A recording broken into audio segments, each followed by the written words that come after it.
What if you had an undo button for your entire PC? Now, I don't mean Control Z, I mean for everything.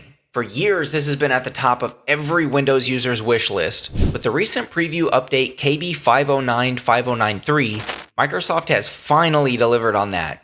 But that's not all. This update is also packed with new controls, performance boosts, and bug fixes. But it's not without some serious problems that you need to know about. A true system-wide undo button called Point-in-Time Restore. This is a new built-in recovery feature designed to roll back a device within minutes. By default, it quietly takes a complete snapshot of your PC state once every 24 hours. It captures the OS, all installed apps, your settings, and even personal files. The system keeps the 3 most recent snapshots, giving you a 72-hour window to rewind time. If your PC fails to boot properly, Windows will automatically present the recovery screen with a new option for Point-in-Time Restore. You just pick a snapshot from before your problem occurred, click Restore, and your PC will restart exactly as it was. Next up is a feature that gives you more control over Windows itself: update suppression. For years, Windows users have complained about the absolute lack of control about what happens when Windows updates.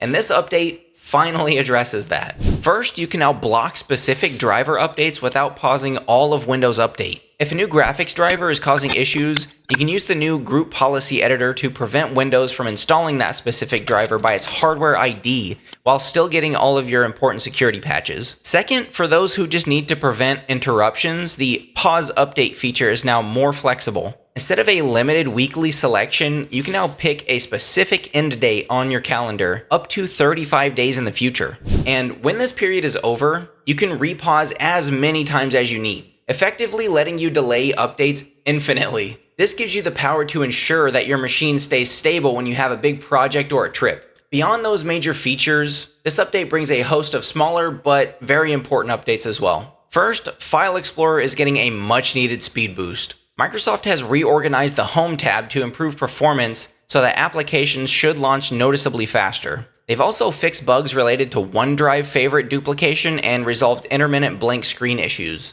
Next, there are fixes for Bluetooth and audio reliability. If you've ever had your headset's mute button get out of sync with Windows, that should now be resolved for many devices, including AirPods and Beat Studio. The update also reduces connection lag for LE audio accessories, which I did have issues with on my install. And finally, the widgets board is now way quieter. Widgets will no longer pop out just from hovering your mouse over the icon, and notifications have been minimized to reduce distractions. And now for the not so good news. This update has actually caused some serious problems for some users. Microsoft has actually paused the rollout for specific Dell PCs that use certain Intel Innovation Platform Framework drivers. On these machines, the update led to unexpected shutdowns, poor performance, high heat, and significant battery drain. Microsoft has since released an emergency out-of-band update, KB5095093, to address this for affected Dell devices. Additionally, an earlier version of this update actually broke OLE automation, which prevented some third-party programs like Zotero and the dental software Dentrix from launching Microsoft Office apps. Users reported that files would fail to open without any error message,